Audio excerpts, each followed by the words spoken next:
fool some people sometimes, but you can't fool all the people all the time. See the light, what you gonna do? Stand up for our rights. Get up, stand up. Get up, stand up. Stand up for your rights. Stand up for your rights. Get up, stand up. Get up, get up, get up, get up. Don't give up the fight. Don't give up the fight. Don't give up the fight. Don't give up the fight. Don't give up the fight. Don't give up the fight. Don't give up the fight. Don't give up the fight. Don't give up the fight. Never give up the fight. Never give up the fight. Oh, shit.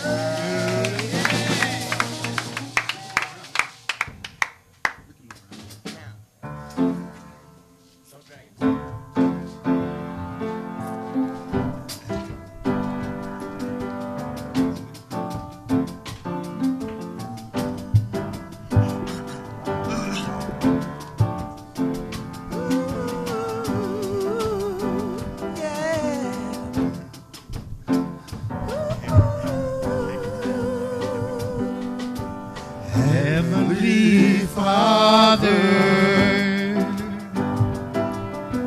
Bless our ancestors.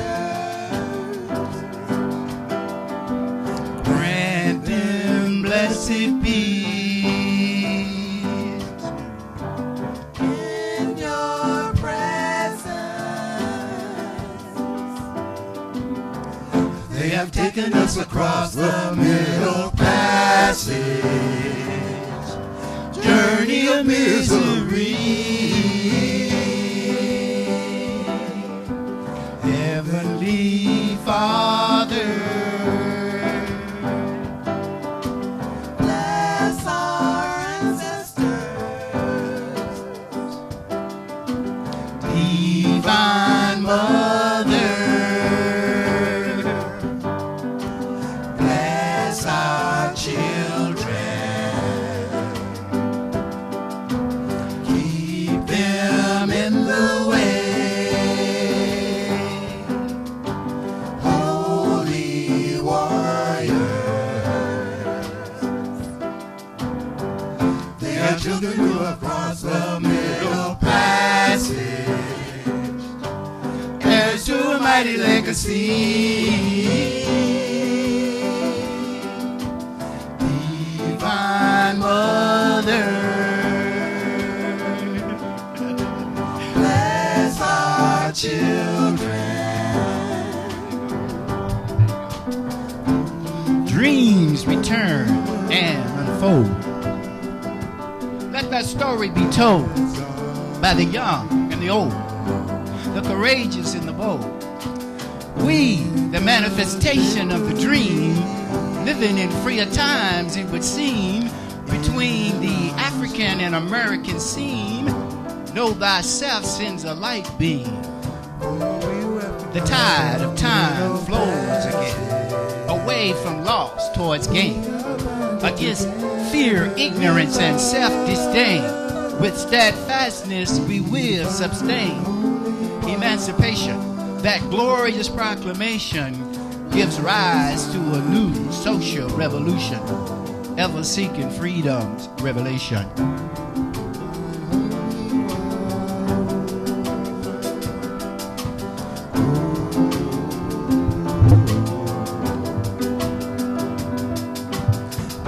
Divine Holy One,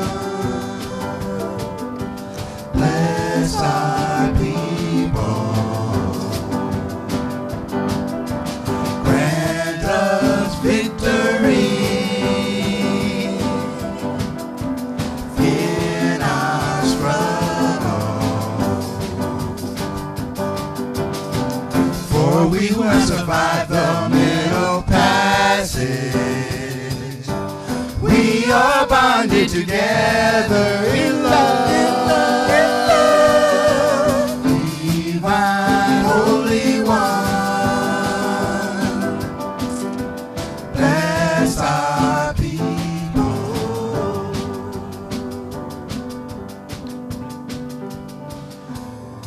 We who have survived the middle passage,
Trains are coming.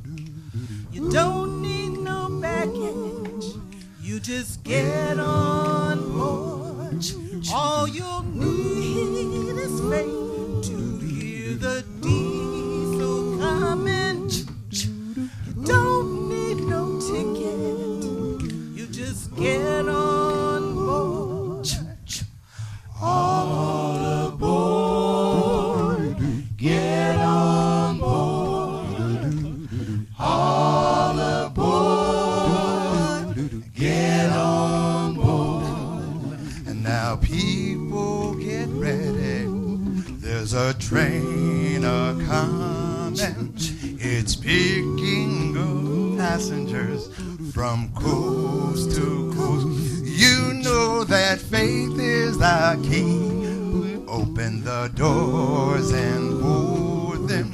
There's room for all among those whose love the most. Now I'm telling you that I believe, I believe, I believe, I believe. Now there ain't no room for the hopeless sinner who would hurt all mankind just to save his own. Have pity on those you know whose chances grow thinner, 'cause there's no hiding place among the kingdom's throne. I'm telling you that I believe, I truly believe, I believe that one day black people are gonna rule the world. I truly believe, I believe that one day Mott will lead the way. One day Mott is gonna lead the way. We'll say we're gonna show the way. Yeah.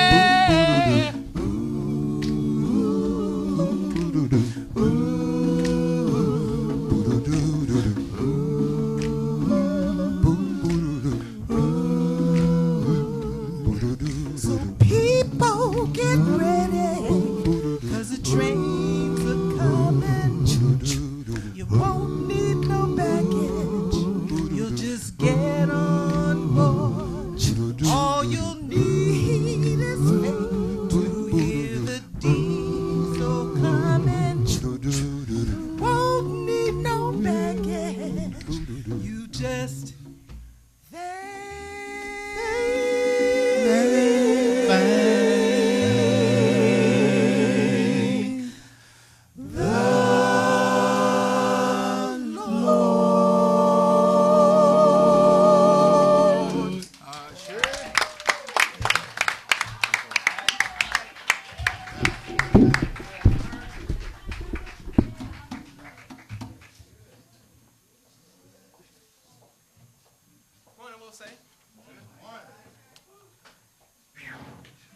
I even like that. That was nice.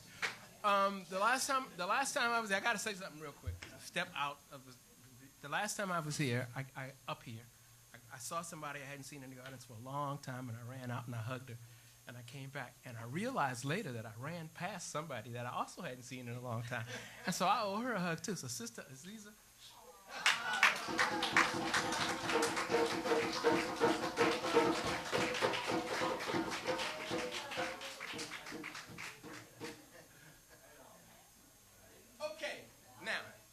have come to that time in our service that we at Wose each and every Sunday morning take out and call our historical tribute.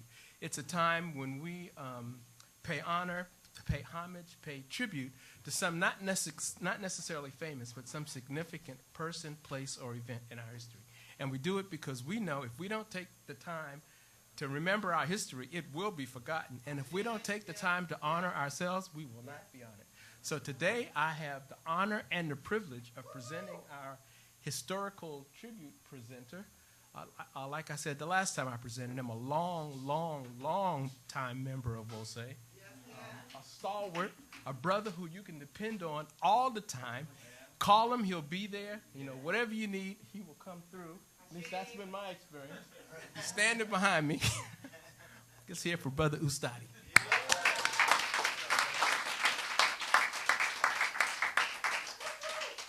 Good morning, Wose. That was very nice, I believe. I really believe.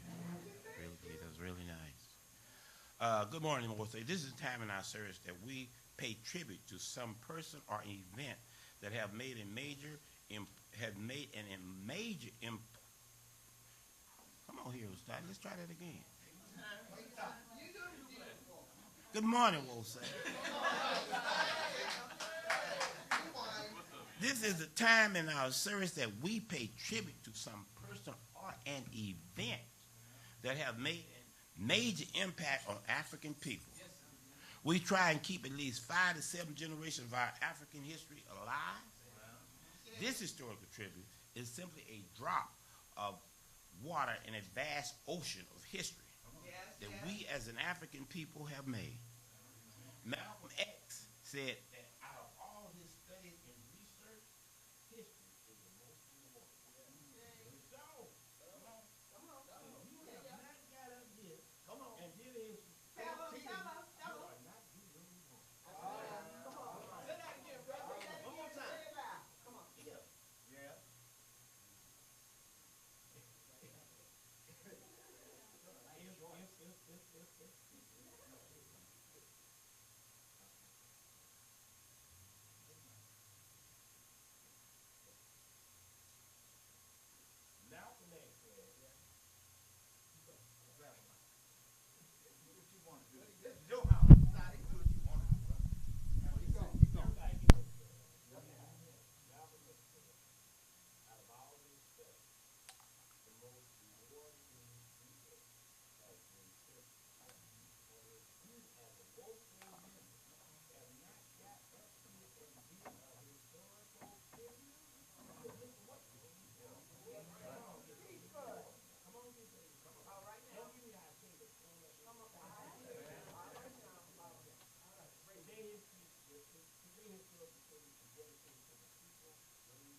And about 10 miles away from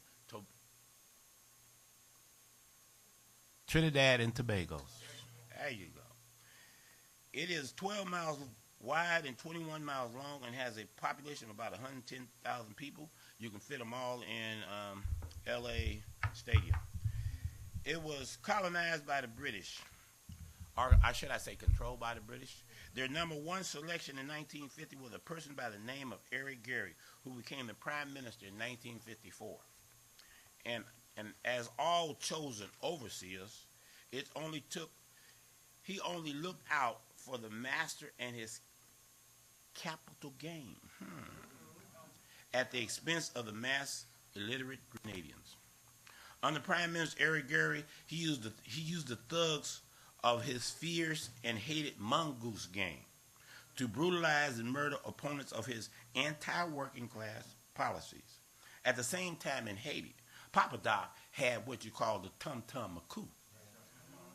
During the 1970s, the New Jew movement was formed and gained growing mass support through several broad-based struggles for democracy, democratic rights, improved conditions for workers and farmers. What happened on March 13, 1979 on this tiny island became world news. In the weeks leading up to March 13, 1979, the New Jew movement leadership learned of a plot by Gary to assassinate them. While he was out of the country, the New Jew movement prevented the massacre by organizing a successful armed takeover of the True Blue Army barricades. The True Blue was Robert Rufford, not Robert Rufford, excuse me, brother. Tubal Rufford. He was a historical figure there in Grenada, and they named it True Blue. True Blue, Tubal Rubble, let me get that right, R-U-B-L, barracks. And of the island only radio station. Now, the only radio station, I'll keep going, I ain't gonna talk. Only radio station. They renamed the radio Free Grenada, and an appeal for massive support over the occupied radio station brought the Grenadian people into the street and yards by the thousand, occupying the police station and other points, and the New Jew movement took the island over in a bloodless coup with no injuries or death. In 1981, Maurice Bishop said, March 13, 1979 was a bright new dawning for the people of Grenada and the working people of the Caribbean. That dawn marked the end of long, dark nights of terror and the beginning of a new day. Our heroic people, the anti-Gary masses, rose to the challenge of history, and in the words of the Caribbean poet Edward Braithwaite, shattered the doors and entered that morning, fully aware of the future to come. There is no turning back. As it has been said so often before, when a conscious, determined people rise as a united body in crisis, cries enough injustice, tyranny, and exploitation and doom, and thus begin a new and glorious chapter in the history of man. The construction of a just and equal society by the poor, for the poor, and with the poor. But on June 19, 1980, at Queen's Park, the New Jew movement was having their annual National Hero Celebration for Tubal Butler and Alistair Stratman, where thousands were in attendance. Someone planted a bomb under the bleachers where the leadership of the New Jew movement was sitting. But because the bomb was planted whereas the force was supposed to explode upward, it was pointed the wrong way, and the force was aimed downward, and it killed 3 children. Bernadette Bailey, 15, Lawrence Phillips, 13, and Lawrence Humphrey, 23. 38 others were injured. 2 fires, both of suspicious origin, broke out simultaneously in the heart of the tourist area. A direct attack on Grenada economy by the CIA. Very interesting.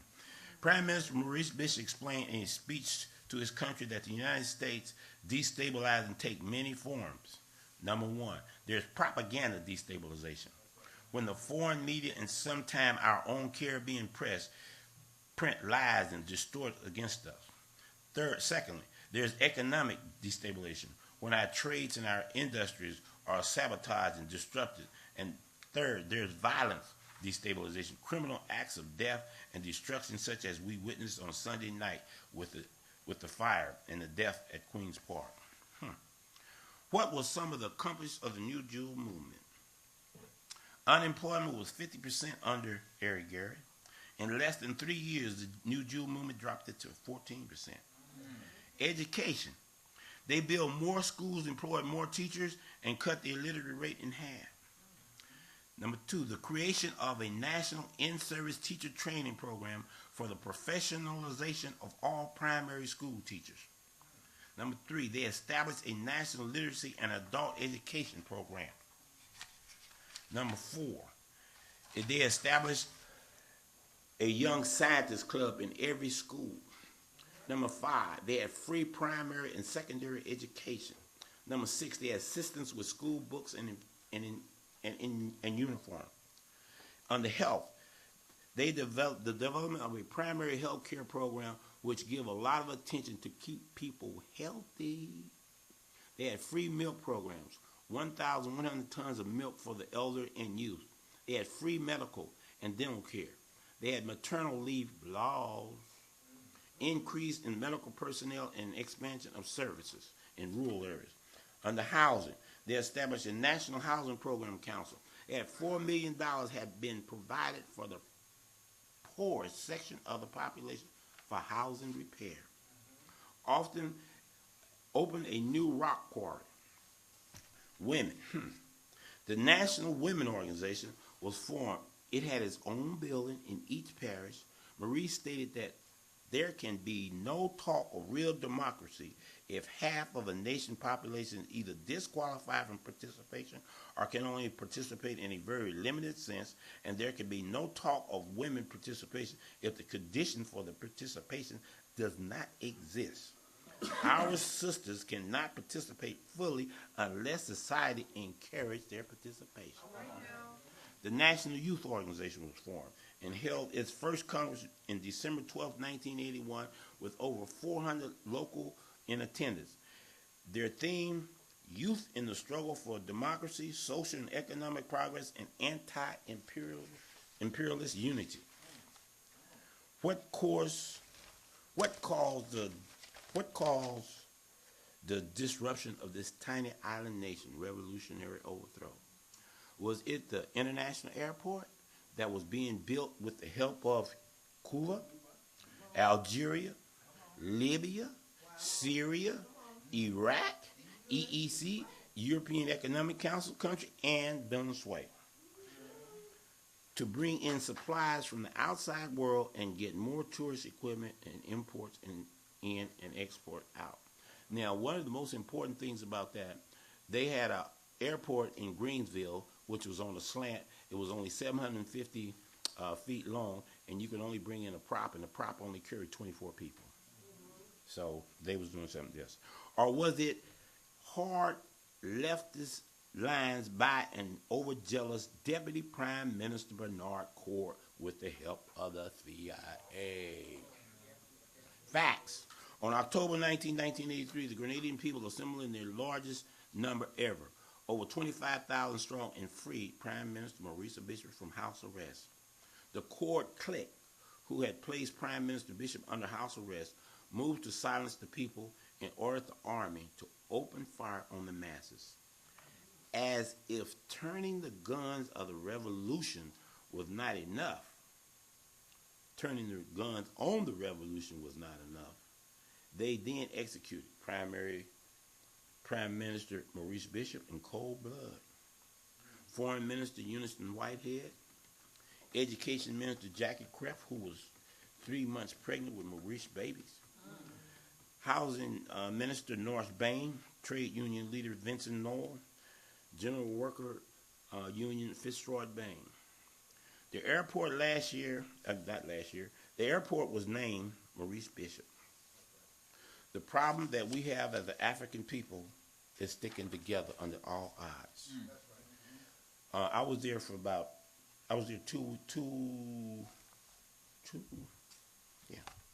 2 weeks before they killed him.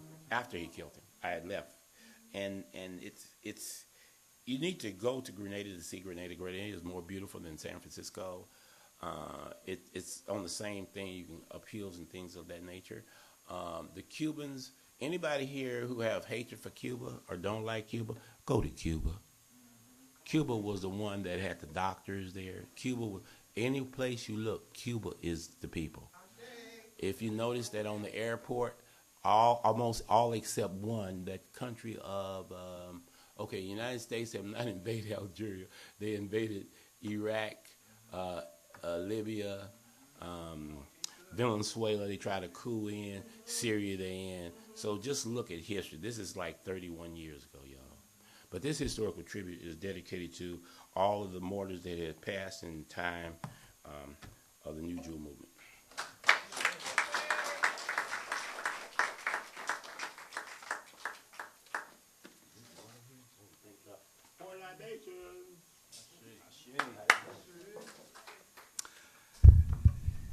Good morning, Wose, and thanks, Brother Ustadi, for wonderful historical tribute. And while I'm here, I'll just echo what Brother Ustadi said, and that is encouraging everyone to set a date and select a topic and prepare a historical tribute. It's a wonderful way to get inside knowledge on events that oftentimes comes to us in just a general sense through the mass media. Oftentimes it's framed in a way that does not necessarily reflect the greatest truth. And so these historical tributes allows us that opportunity.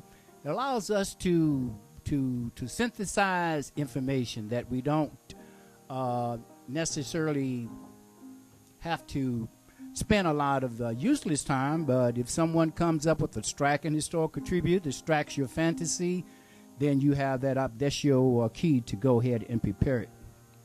My name is Kata Bazi, by the way, and this is the time in the Wose community service known as the Litany of Sacrifice.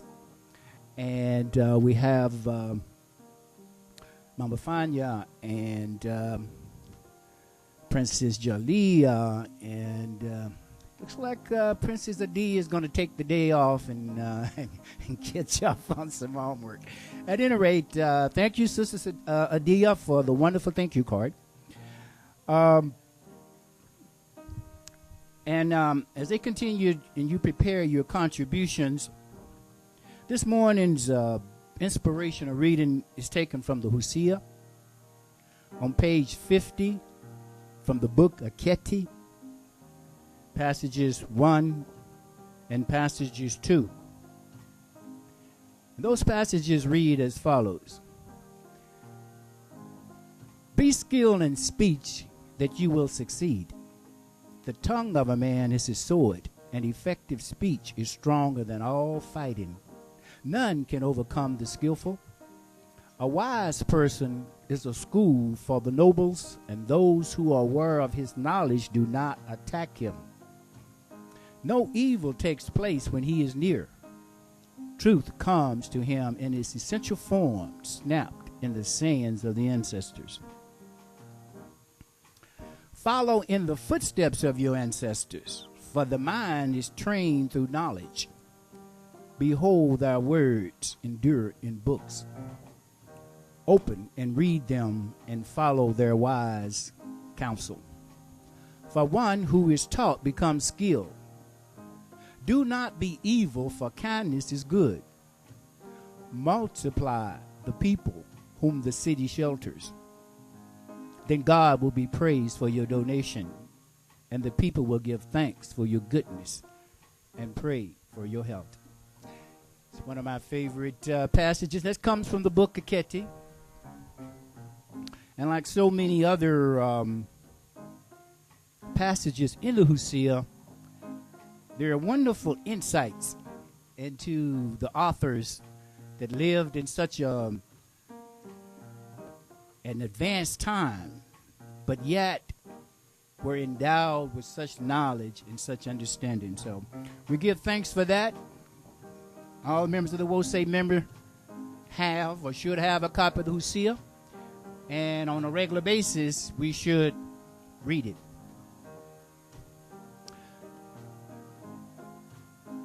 And with your contributions prepared and having been duly collected, we have Princess Kara at the altar table.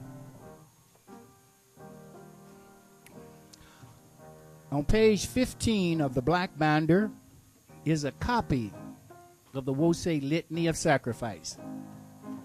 And could we all stand and recite and read those statements together?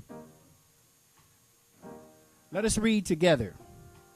Save us, O Holy One, by your name. Vindicate us by your might. Hear my prayer, divine protector. Listen to the words of my mouth. How can we repay the Holy One for the gifts that have been given to us? We will lift up the cup of salvation and call upon the God of our ancestors. We will fulfill our vows to our Creator in the presence of all our people. Gladly we bring our sacrifices to you. We will praise your name, O Amen Ra, for it is good. Umoja, unity. We shall strive to maintain unity in the family, community, nation, and race. Kujachakalia.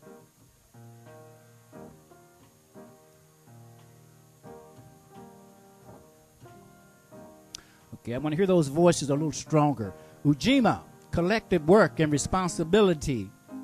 We shall build and maintain our community together. Our brothers and sisters' problems should be ours to solve together. Ujima.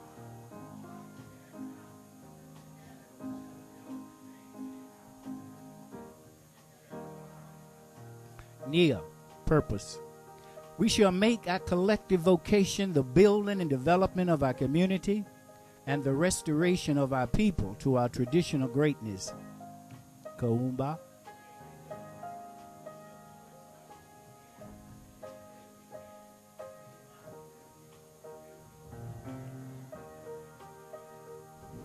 Together, Imani, faith. We shall believe with all our hearts in our Creator, our people, and the righteousness of our victory. Amen. Ra.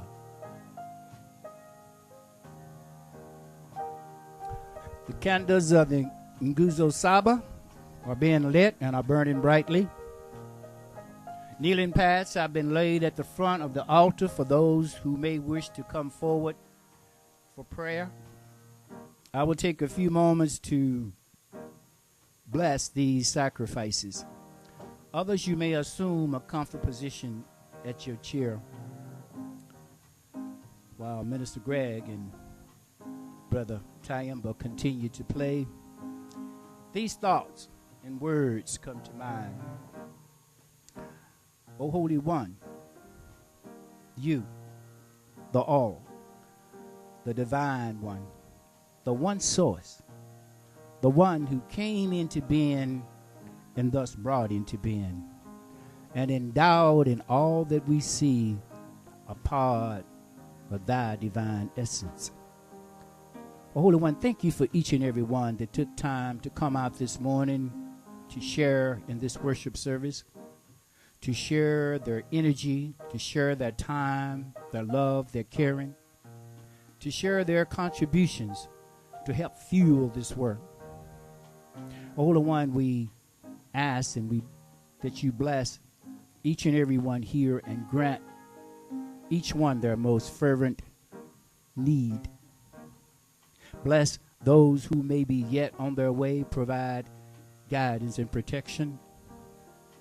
Bless our sister church in Sacramento as they gather to sing praises in your name and divine and sacrifice and ancestors. Be with us, O Holy One, throughout the remainder of this service. Allow the speaker to find the words to share that will inspire you, that will lift you up, that will motivate you to want more. And, O Holy One, we ask that you continue to be with us throughout the remainder of this service. Allow us to open our hearts and mind to receive the words. These and blessings we ask in the names of sacrifice and ancestors that sacrificed and gave so much that we may be here today, and in you, the one, Ashe, Amen Ra.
Good morning, family.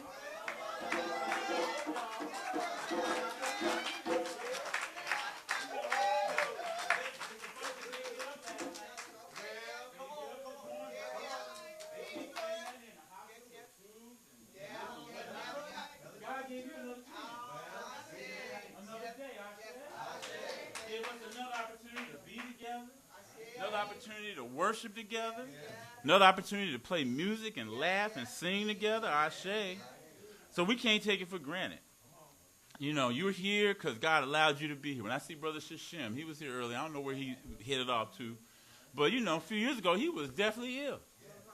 And folks was counting that brother out. But God still had something for him to do. I got a 97-year-old neighbor who had a heart attack when she was 92. Went to the hospital, flatlined. She came back. Asked Miss Tramble, I said, Miss Tramble, what'd you have left to do? Stand here, talk to you. It ain't complicated. You just got to show up. Ashe. We give thanks this morning to the Most High, the creator of all the universe, the one who's been known by many names. That, God is great. God is mighty. The Most High is good. The same way your grandparents worship and praise, you can worship and praise. And the only difference is in our time is that we have reclaimed our African self. They were African, but they might not have called it African. They were doing some very African things down there in the Delta, down there in the Gullah Islands. And they brought all that, when they came to California, they brought that with them, Ashe. So they might have put on, if I put on a suit, that don't make me any less African. If I put on this fugu, it don't make me any more African. Because the trappings, that's not the point, Ashe.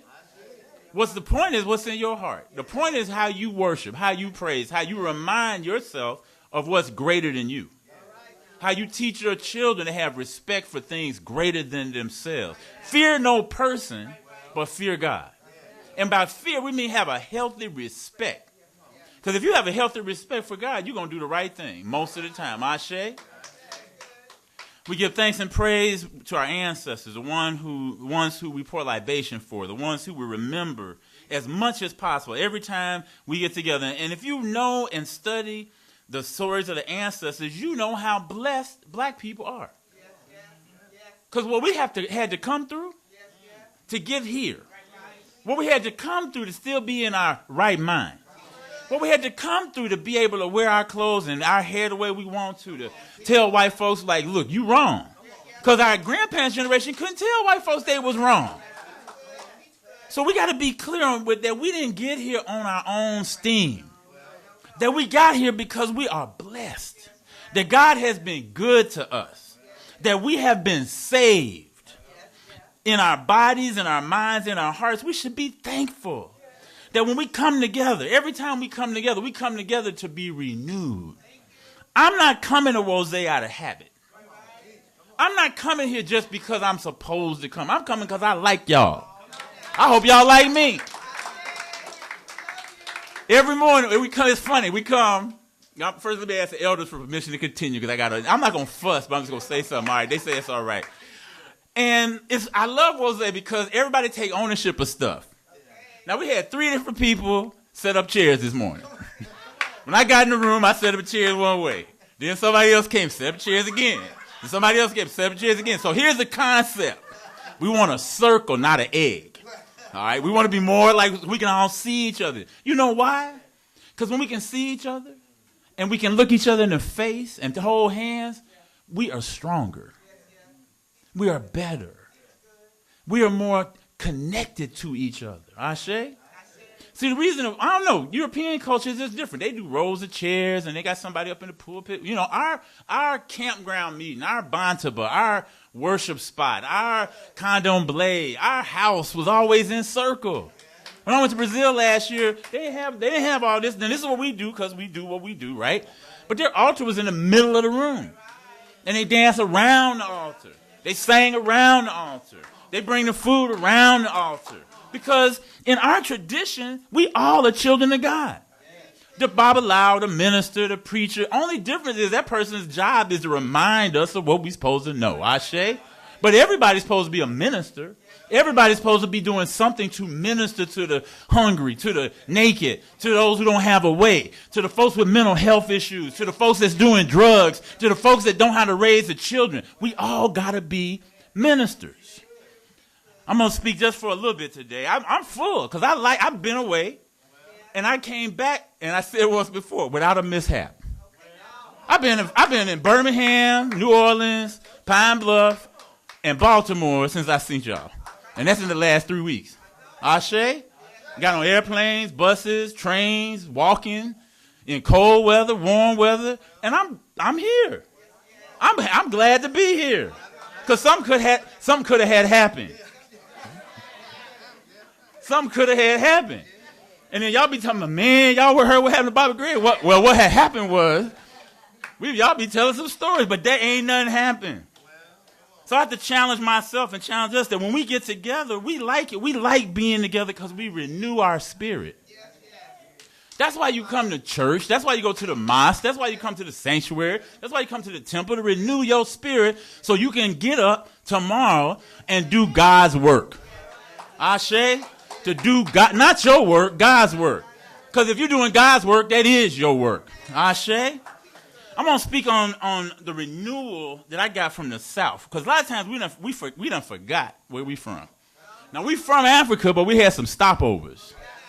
We stopped over in Grenada. We stopped over in Jamaica. We stopped over in Mississippi, in Alabama, Arkansas, Louisiana, Texas. Wherever we might have been. We had, like on an airplane, you have a layover. But your layover ain't your destination. Ashe? Sometimes you got to be like Little Red Riding Hood. You're just trying to get home. I'm just trying to get home. Big Bad Wolf out there. I'm just trying to get home, Big Bad Wolf. I just want to go home. I want to go to Africa intellectually, spiritually, sometimes physically, because I like it there. Ain't been in a while. And I like African people. Wherever we go, that's where Africa is. But Peter Tosh said it, no matter where you come from, as long as you're a black man, a black woman, you are African. You could be from Chicago, but you are African. You could be from East Oakland, but you are African. You could be from Tupelo, Mississippi, but you are Threepolo, Mississippi. You are African. You could be Pine Bluff, African. Fremont, Hayward. It don't matter. It's how you bring yourself to it, Ashe. So this morning I got a text. You have a Hosea next to you on your chair, or you brought your own copy, and that's even better. Find that Hosea. We're going to share it with each other. Page 117. I want to talk on this theme. Part of it is a quote, and part of it is a question. I wasn't saved to run. I wasn't saved to run. Are you shining like Ra daily? I wasn't saved to run. Are you shining like Ra daily? Let's read this passage together. It's from the Hosea passage number 15 from the books of Vindication. These are the passages that were recorded by people in Kemet in the Nile Valley, these Africans, and I have to keep saying it like that sometimes because some people still think Egypt not in Africa. And all you got to do is pull out a map. It's a real quick conversation. Pull out a map and say, that's Egypt right there. And you ask them, what continent is on? Africa. Done. Finished. And what's in Africa? Africans. And who was building stuff in Africa? Africans. So if you see a pyramid, who was it built by? Africans. If you see who created geometry? Africans. If you see who created the Nile Valley culture? Africans. Okay, see, it's simple. It don't even take a whole book. Take 2 minutes at most. And if you identify with Africa, you can claim Africa. The one crazy blessing of being an enslaved, descendants of the enslaved, is that you don't know where you from, for real. Right? So claim all of the good part. Claim Africa. Claim all of the good part. And Egypt got a lot of good parts. Ashe? We got stuff to work out. Don't get me wrong. We human beings. We still got stuff to work out. But today we're going to read this passage because it's written by a person who, this essentially is his or her last statement, the last word on this side before they transition to be an ancestor. And he wrote it down so the children and the children's children could remember some about mom and dad in them. And I know, see, y'all multilingual. When I say mom and dad in them, you know what I'm talking about. Your mother and father and those people. Ashe, mama and them. Let's read this together. I shine like Ra daily. I establish truth and expel falsehood. I open the doors which are in the abyss below. I am this friend of Ra, weary with wounds. I am given strength through wisdom. I have found the ferry boat which is lost in its flood waters, and I have brought it to land. I have gone forth in it and have ferried across. I have directed my feet to the right place. I have extended my arms. I have established rule in the heavens and taken possession of the earth, and the exalted ones of heaven are pleased by it. I shake. Ooh, there's some water up here somewhere. Oh, I got it. Thank you. We ask the Most High to give a blessing to reading and understanding these words from our ancestors. I shine like Ra daily.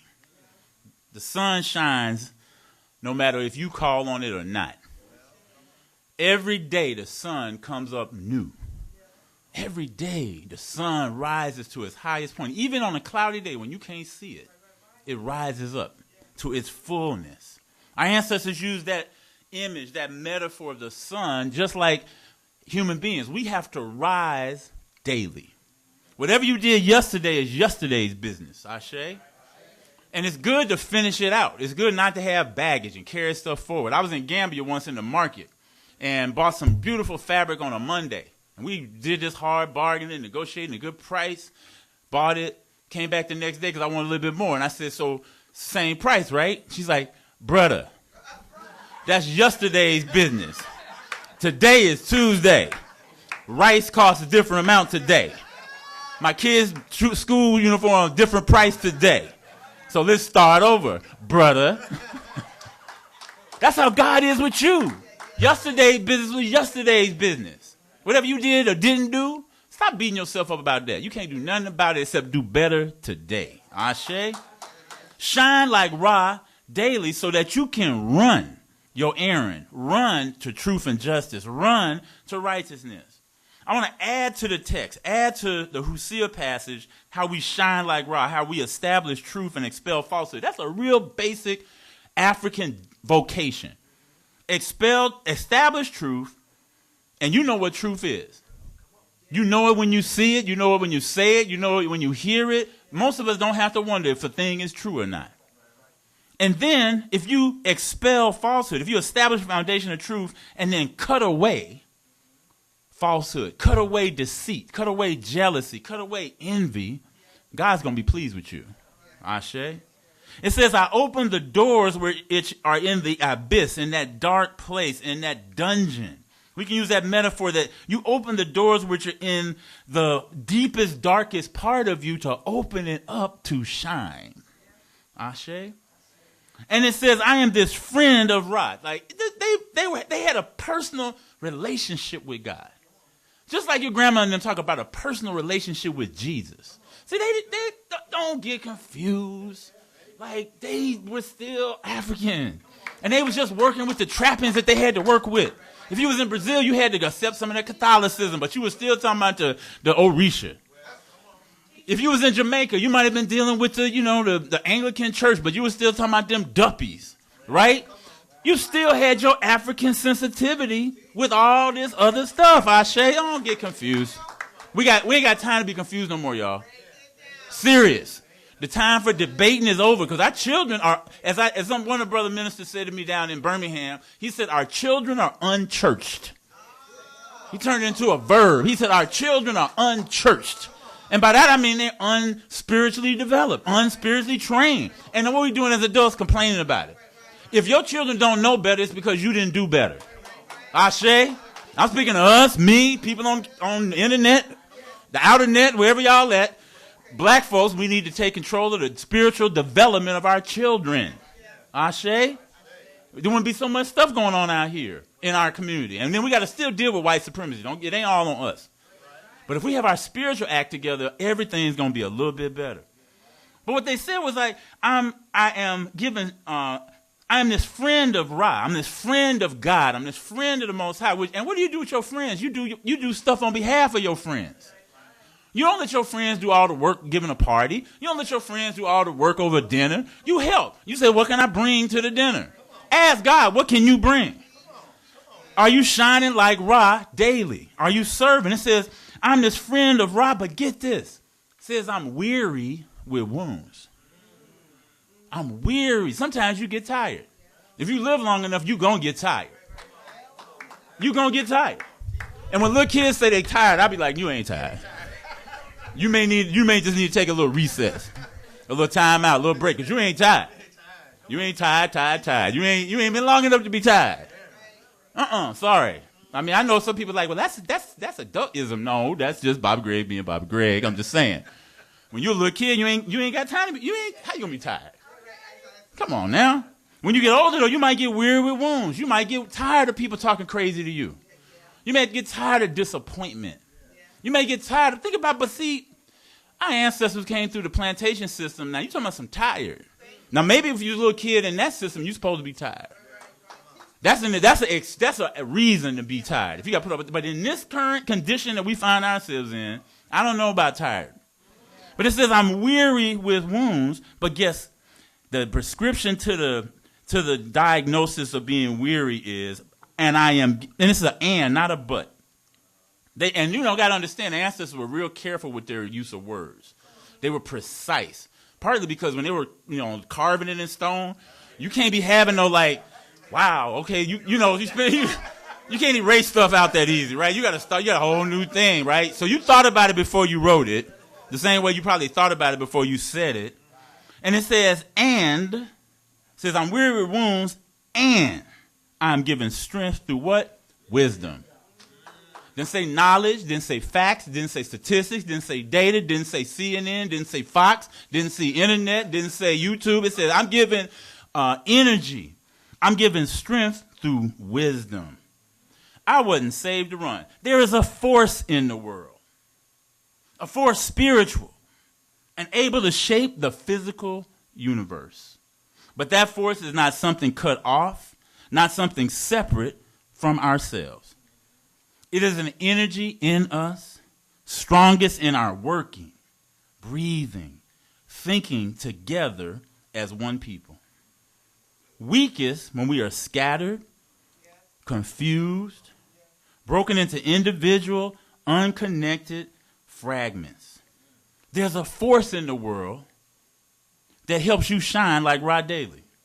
And it works best when we're connected to each other. That's why physically I always want us to be in a circle so we can see each other and feel connected. It's a metaphor for what we want in the bigger world. Because we know that there's a lot of scattered thinking, scattered behavior in the African community. We don't have a center of gravity anymore. What I noticed in my trip in Birmingham, New Orleans, Pine Bluff, Baltimore, because in Birmingham in particular, I was there for a week and got a chance to get exposed to the history of the civil rights movement in Birmingham. And it just reminded me of how much we don't know about what people had to go through. Ashe? But then I started looking, I said, well, we are really connected to this.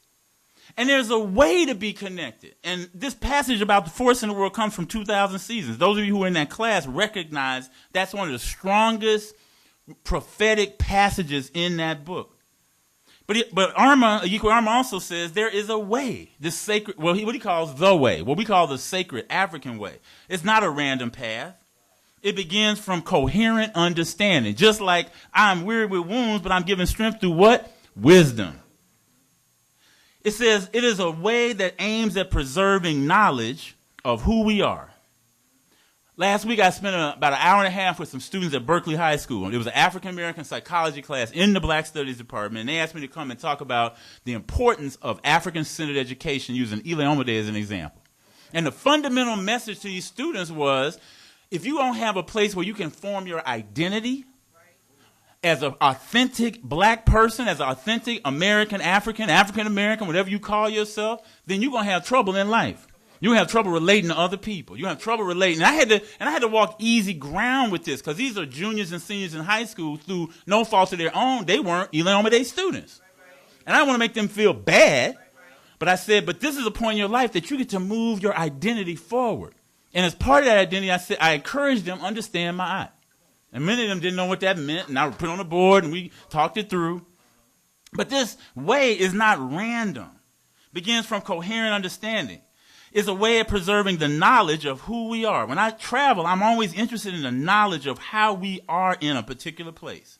This way of relating to each other, each to all, ourselves to others, all to our surroundings. We have been blessed to have this God-given job Wose, of pulling our folks together. And every now and sometimes the big blessing for me is that I meet like-minded people. This time last week, I was in New Orleans. And Marcia came, and we spent a few days in New Orleans. First time she had been to New Orleans. And we're taking a walking tour of the Treme neighborhood, which is the oldest black neighborhood in New Orleans, of free blacks. A lot of history in that neighborhood. Like many other neighborhoods around the country with black folks, it's gentrifying. We walk around, everybody coming out the house, white folks. People coming out of St. Augustine's Catholic Church, one of the oldest churches led by black folks in America, right? One of them churches that we built in the Treme. And it's like they have every third Sunday, they have jazz mass. Just like we have music and movement once a month, they have jazz mass. They're a jazz musician. I'm hearing the music. When it's done, it's all these white folks coming out. And a few black folks.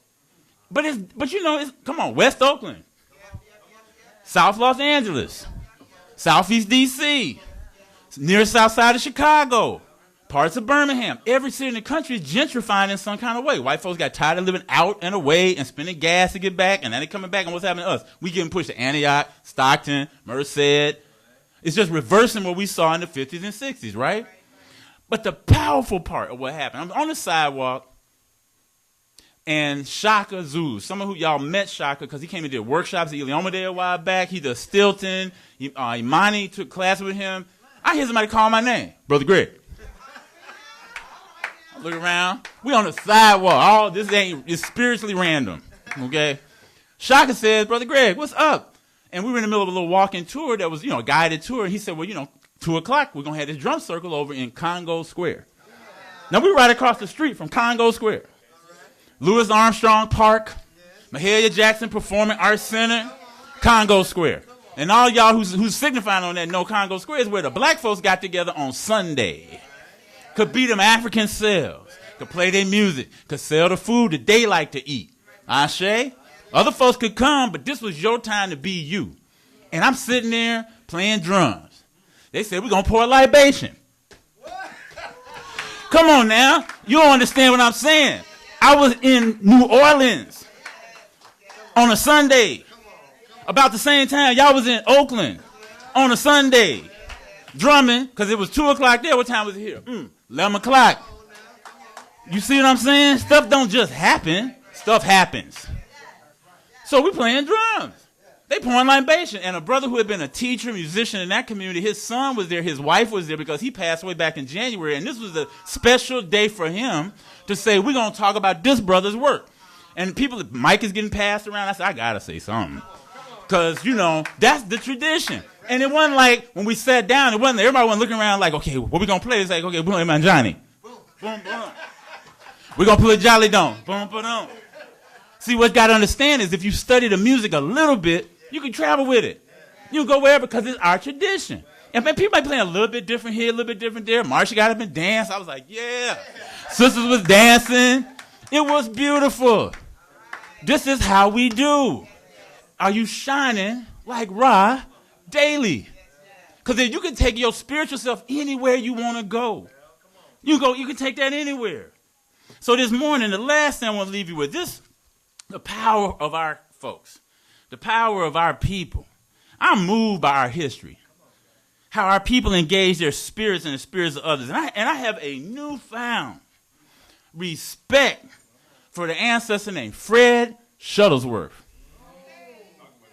Fred Shuttlesworth. Everybody say that name. Fred Shuttlesworth. Birmingham, Alabama. Imagine being a kid that grew up in Mount Meigs, Alabama. 1922. Makes him about 7 years older than Dr. King. About 3 years older than Malcolm X. And when he graduated from college, or graduated from high school, his family moved to Birmingham.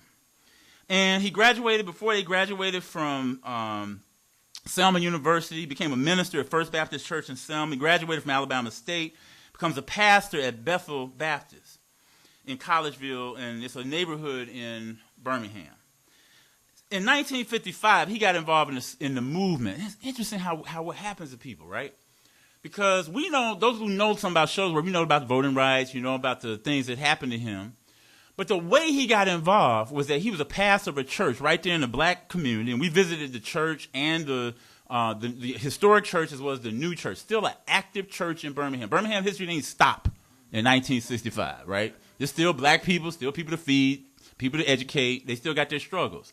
But in the 60s, in the 50s, he was a pastor of a church, and one evening at a nightclub in the neighborhood, there was a shooting. It had nothing to do with race. It's just black folks on a Saturday night got the shooting. Y'all know, we ain't immune to that, right? Okay. So he called the police department. Police didn't show up. And he said, wait a minute now. I pay taxes. I'm a citizen. Where the police at? So that irritation, that upset with the system is what caused him to get involved in the bigger civil rights movement. Shuttlesworth is the person who invited Dr. King to come to Birmingham. So when Dr. King wrote that letter from a Birmingham jail, that was because Shuttlesworth and other folks had already been doing work in Birmingham. So in 1955, he petitioned the Birmingham City Council to hire black police officers. They issued a statement that was endorsed by 76 ministers that led a delegation to City Hall. Same year, he preaches in Birmingham, and this is right after the Alabama Attorney General had outlawed the NAACP. They made the NAACP legal, right? He started something called the Alabama Christian Movement for Human Rights. So he ahead of Malcolm even, because you remember Malcolm went from civil rights to human rights. This is 1956. The Shuttlesworth is saying, this is his quote, he says, the thing you have to remember is that I was challenging the whole segregation law. I was saying what I wanted to say, and I was screaming against segregation. In 1956, he worked with the lawyer Arthur Shores, who accompanied Arthur and Lucy in her attempt to become the first black student to attend University of Alabama. But the pivotal moment for Shuttlesworth is on Christmas Eve, 1956. The Ku Klux Klan put 16 sticks of dynamite in the parsonage. So, church is built in the house where the preacher lives called a parsonage, right? 3-foot walkway between the parsonage and the church. In a bucket, they put 16 sticks of dynamite. Set it right next to the wall that was where his bedroom was on the inside of the house. Dynamite went off. The house fell. The roof of the house collapsed onto Fred Shuttlesworth and his family. The way Shuttlesworth described it, by the way, he lived to be 81 years old. The way Shuttlesworth described it was, I felt my body rising up into the air and softly coming down. He landed in the 15-foot hole, deep crater that was created by the blast. The mattress that he and his wife were on, it was back in them days, you didn't have a box spring. You just had springs. So it was the springs, and then it was the mattress on top of that. The blast was so intense that they never found any part of the box spring part of the bed, the metal part of the bed, disintegrated. The mattress flipped over onto him, and when the police, who always came to bomb blast in Birmingham quickly, because Birmingham was known as Bombingham. 130 bombings in Birmingham alone of churches and houses, terrorists. When your children ask you about Ku Klux Klan, call them a terrorist organization. And they don't understand what you mean, because they use terrorists for all other kind of stuff. No, Ku Klux Klan was terrorists. They exploded this bomb, and the police always seemed to come quick. Why? Because the police was in the Ku Klux Klan. They probably set the bomb in the first place. They come to the house, and they didn't rush into the house because usually it was 2 bombs that got planted. One bomb would go off, and everybody rushed to a place, and the second bomb go off. That's how deep these white folks was, right? So the police stand outside. They calling Fred Shuttlesworth to come out the house. He said, I ain't coming out the house till I find my pants. I ain't coming outside with no clothes on. I'm going to find my pants first. The house just blew up on you. The roof is on. When you look at pictures, go look at the pictures. The roof is on the ground. There is no 2x4 frame anymore. It's on the ground. Shuttlesworth gets his pants. His family, they walk out without a scratch. You know God all up in that. The police told him, you might want to move. You might want to leave now. And what Shuttlesworth told him, he said, look, he said, I was not saved to run. That's a sure enough black man right there. And family. His whole family. Shuttlesworth lived through that, preached about it. He said it was a miracle, because it was. He helped found the Southern Christian Leadership Conference.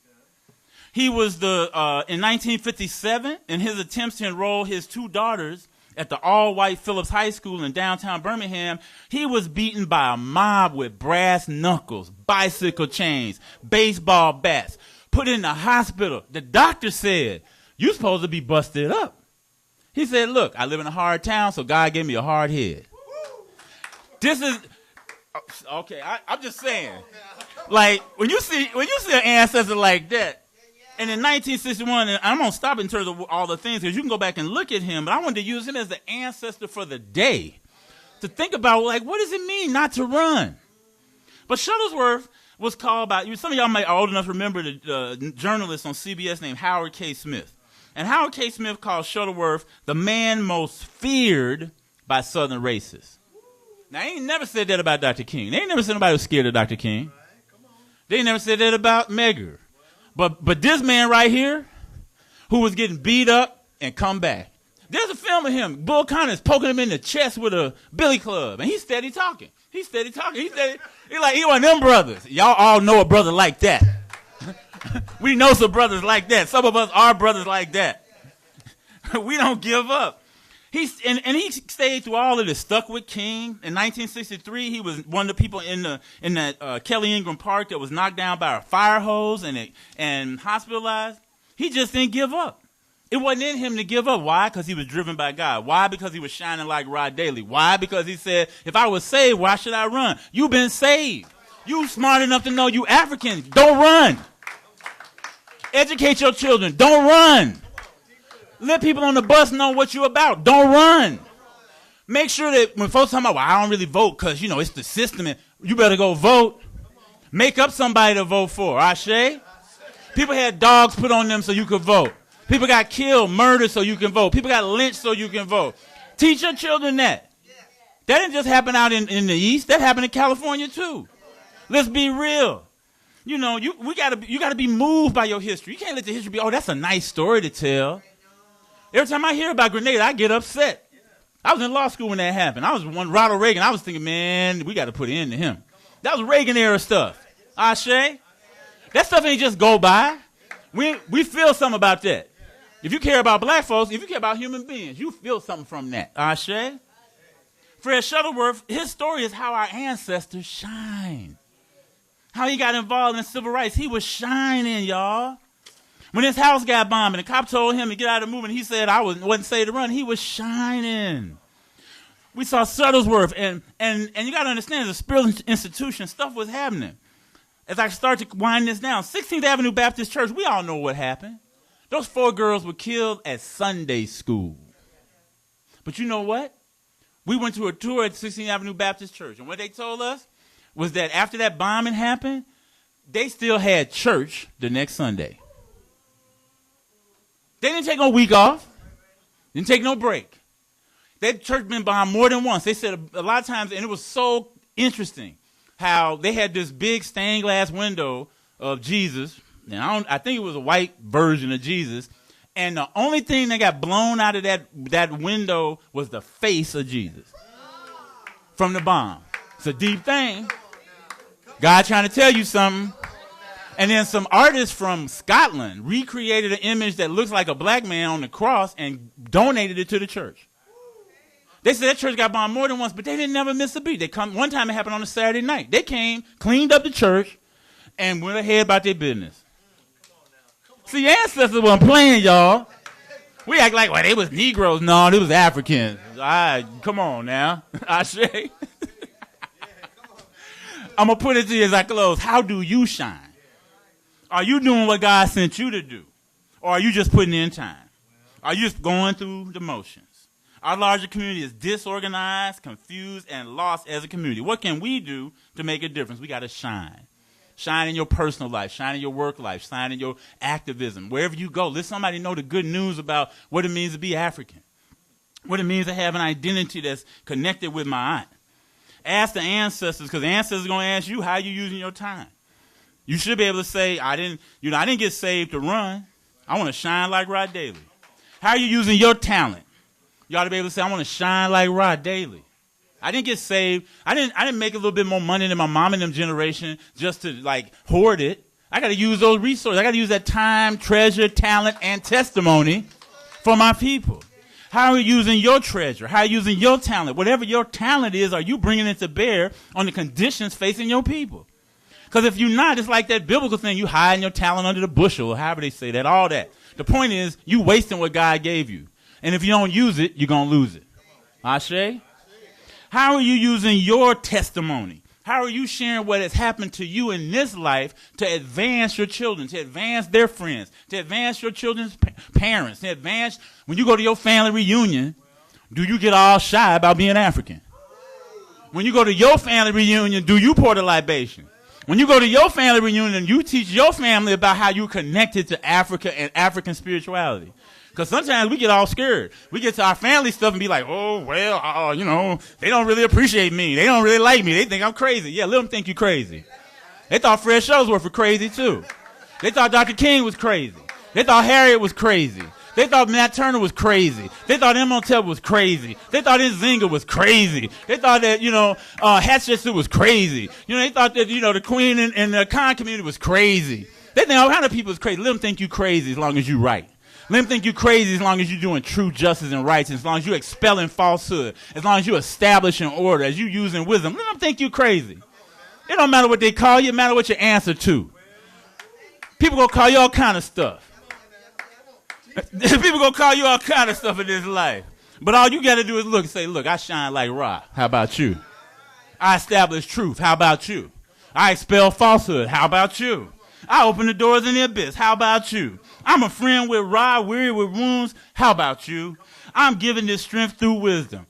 How about you? Ashe. Oh, man. I'm going to ask you to please stand as we close out this morning.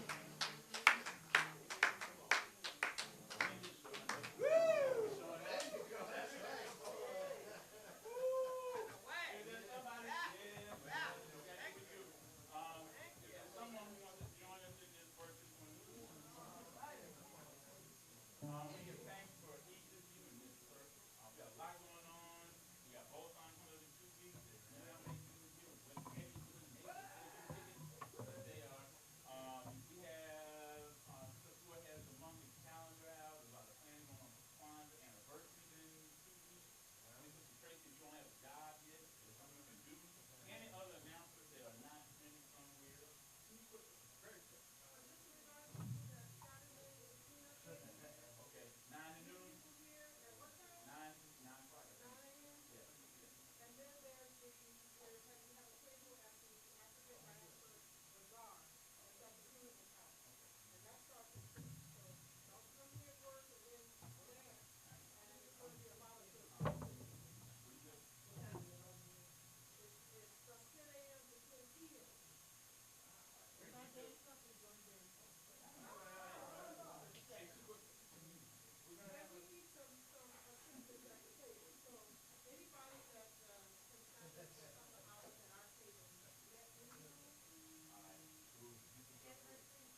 Thank you.